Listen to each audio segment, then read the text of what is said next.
Hello friends, तो आज के वीडियो में हम बात करेंगे डाबर और ब्रिटानिया के स्टॉक के बारे में और समझेंगे कि एफएमसीजी सेक्टर के अंदर एक डाउनसाइड देखा जा रहा है। तो क्या अब डाबर और ब्रिटानिया के अंदर एक बाइंग अपॉर्चुनिटी नज़र आ रही है, क्योंकि काफ़ी टाइम से स्टॉक्स नीचे गिर रहे थे। एफएमसीजी एज अ सेक्टर के अंदर एक खासा प्रेशर था, तो एफएमसीजी इंडेक्स 66,485 का हाई बनाया सितंबर 24 के अंदर, और उसके बाद पूरे सेक्टर के ही अंदर देखिए गिरावट नज़र आई और अब अराउंड 18% की गिरावट एफएमसीजी सेक्टर के अंदर देखने को मिल रही है। अब एफएमसीजी सेक्टर एक बहुत ही इम्पोर्टेंट सपोर्ट के लेवल पे है। तो देखिए इस पॉइंट के अंदर जुलाई 23 में एफएमसीजी सेक्टर ने एक हाई बनाया था और उसी को दोबारा 2024 के अंदर एक काफ़ी महीने तक एक सपोर्ट रहा। तो ये लेवल जो है 53,882 का, ये सेक्टर के लिए बहुत ही इम्पोर्टेंट सपोर्ट है। और अब एफएमसीजी सेक्टर ऑलमोस्ट 18% गिर के 55,738 के पास है। तो ऑलमोस्ट अपने 54,000 का जो सपोर्ट है जिस पे हमने बात करी, उस पे एक मल्टीपल सपोर्ट लेने की कोशिश कर रहा है। और अगर यहाँ से एक सपोर्ट लेकर रिवर्सल लिया तो ये एक बहुत ही अच्छी अपॉर्चुनिटी होगी एफएमसीजी सेक्टर के स्टॉक्स में एंट्री करने के लिए, क्योंकि यहाँ पे स्टॉक्स बहुत ही सस्ते वैल्यूएशन से मिल रहे हैं। तो स्पेसिफिकली अगर हम बात करें डाबर के स्टॉक की, तो देखिए डाबर के स्टॉक ने सितंबर में ही, जैसे हमने देखा कि इंडेक्स ने एक हाई बनाया था सितंबर 24 के अंदर, सिमिलर फैशन में डाबर के स्टॉक ने भी हाई बनाया इस पॉइंट के अंदर 664 रुपीज़ का, और उसके बाद लगातार एक गिरावट दिखाई नीचे और स्टॉक अपने एक सपोर्ट के पास आके अब खड़ा है। अब ये लेवल क्यों इम्पोर्टेंट है, इसका जवाब हमें मिलेगा अगर हम पास्ट में जाएंगे। तो देखिए अब हम अपने चार्ट को थोड़ा स्क्यूज कर लेते हैं। तो देखिए ये पॉइंट अगस्त 2018, अगर हम आज से करीब 6 साल पहले जाएं तो अगस्त 2018 पे डाबर के स्टॉक ने एक हाई बनाया था अराउंड 490 रुपीज़ का, जो कि ये पॉइंट था, और उसके बाद स्टॉक ने ग्रोथ करी।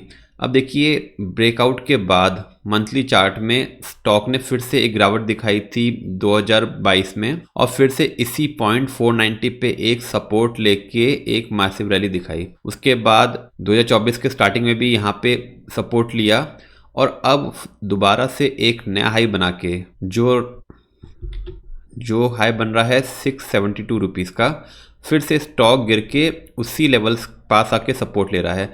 तो अब 490 इसका एक बहुत ही इम्पोर्टेंट सपोर्ट डाबर के स्टॉक का है 2018 से, और स्टॉक ने मल्टीपल ईयर्स में वहाँ पे सपोर्ट लेकर रिबाउंड किया है और अब स्टॉक उसी प्राइस पे अवेलेबल है। तो डाबर एक बहुत ही अच्छा एंट्री का लेवल अपॉर्चुनिटी दे रहा है। अगर जैसा कि हमने बात करी कि FMCG as a sector index rebound करता है, देखिए इस क्वार्टर के अंदर ऑलरेडी डाबर ने अपने अपडेट दिए हैं और बताया है कि जो Q3 के रिजल्ट्स आएंगे उसमें ग्रोथ सिंगल डिजिट रहेगी। तो इसका मतलब एक क्वार्टर और हो सकता है स्टॉक में ग्रोथ नहीं आए, अगर क्योंकि और अच्छी बात है कि रिजल्ट से पहले ही कंपनी ने अपने अपडेट्स में ये डिक्लेयर कर दिया है, जिसकी वजह से अगर आप देखेंगे इंट्राडे के अंदर 6 जनवरी को अपडेट आया था और 6 जनवरी को स्टॉक ने ऑलरेडी 3% की गिरावट दिखाई थी बेस्ड ऑन दिस न्यूज़। तो जो बुरा होना था न्यूज़ में ऑलरेडी कंपनी ने पहले ही अपने अपडेट्स में दे दिया है। अब स्टॉक अगर यहाँ से रिबाउंड देने की कोशिश करता है और ऊपर में एक इम्पॉर्टेंट लेवल आएगा 534 का, तो जब भी डाबर का स्टॉक 534 के ऊपर जाएगा तो स्टॉक के अंदर एक अच्छी बाइंग अपॉर्चुनिटी नज़र आ सकती है। लेकिन हो सकता है कि ये अगले 2-3 महीने यहीं कंसोलिडेट करे, क्योंकि अभी अर्निंग्स का सीज़न है और Q3 का रिजल्ट 30 जनवरी को आएगा डाबर का। तो हो सकता है स्टॉक यहीं पे कंसोलिडेट करे, क्योंकि नीचे हमने देखा कि एक बहुत ही इंपॉर्टेंट 490 का सपोर्ट तो है ही, जो मल्टीपल ईयर्स का 2018 से सपोर्ट दे रहा है, और ऊपर में 534 का एक रेजिस्टेंस। इन दोनों लेवल्स के बीच में एक बहुत ही अच्छी रिस्क रिवॉर्ड का रेशियो बन रहा है, और ऊपर में जैसे स्टॉक बढ़ेगा 534 के ऊपर तो इमीडिएट एक नया टारगेट बनाने की कोशिश करेगा, जो होएगा अराउंड 581 रुपीज़ का। तो 580 रुपीज़ का स्टॉक, और उसके बाद फिर 650 का नेक्स्ट टारगेट।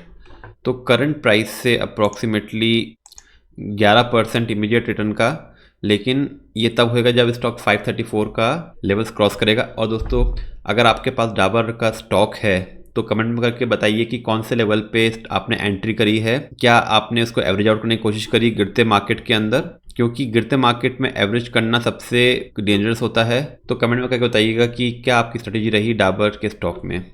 सिमिलर पैटर्न आपको दिखा होएगा ब्रिटानिया के शेयर में, क्योंकि ये भी एफएमसीजी सेक्टर से बिलोंग करता है। तो देखिए सेम सितंबर के अंदर एफएमसीजी में ब्रिटानिया ने एक हाई बनाया था 6500 रुपीज़ का इसी पॉइंट के अंदर, और उसके बाद सेम जैसे इंडेक्स गिरा, जैसे डाबर गिरा, ये भी गिरा है और यहाँ पे आके कंसोलिडेट कर रहा है अराउंड 4800 रुपीज़ के प्राइस पे। जैसे ही इन लेवल्स के ऊपर स्टॉक भागने की कोशिश करेगा तो ब्रिटानिया के अंदर भी एक अच्छी बाइंग अपॉर्चुनिटी आ सकती है। तो जो प्रेशर बन रहा है वो स्पेसिफिकली बन रहा है बिकॉज ऑफ द कंपनी के अंदर कोई खराबी नहीं है, लेकिन इनका इन्फ्लेशन के जो प्राइसेस है, जो इनके रॉ मटेरियल के प्राइसेस हैं, वो एक मेजर चैलेंज हैं कंपनियों के सामने। लेकिन रूरल सेक्टर से एक रिवाइवल की उम्मीद है, रूरल सेगमेंट में अंदर एक रिवाइवल आया तो सबसे ज़्यादा इम्पैक्ट एफएमसीजी स्टॉक्स के अंदर देखने को मिलता है। तो शायद जो बुरा होना था वो हो चुका है। हमने देखा कि स्टॉक्स अपने हाई से ऑलरेडी 25-26% गिर चुके हैं, चाहे ब्रिटानिया हो चाहे डाबर हो। अब इनके अंदर एक अच्छा रिस्क रिवॉर्ड रेशियो और एंट्री पॉइंट बन रहा है। तो दोस्तों कमेंट में करके ज़रूर बताइए कि क्या डाबर या ब्रिटानिया में से कोई स्टॉक आप होल्ड कर रहे हैं, और अगर होल्ड कर रहे हैं तो किस प्राइस पे एंट्री करी है। और दोस्तों अगर आपको ये वीडियो अच्छा लगा तो काइंडली लाइक एंड सब्सक्राइब। और दोस्तों ये बिल्कुल भी बाइंग टिप नहीं है, ये एक एजुकेशनल वीडियो है जिस पे हम ब्रेकआउट या ब्रेकडाउन स्टॉक्स लाते हैं और उनके एंट्री और एग्जिट लेवल्स के बारे में डिस्कस करते हैं, एनालाइज करते हैं कि स्टॉक आने वाले दिनों के अंदर क्या मूव दिखा सकता है।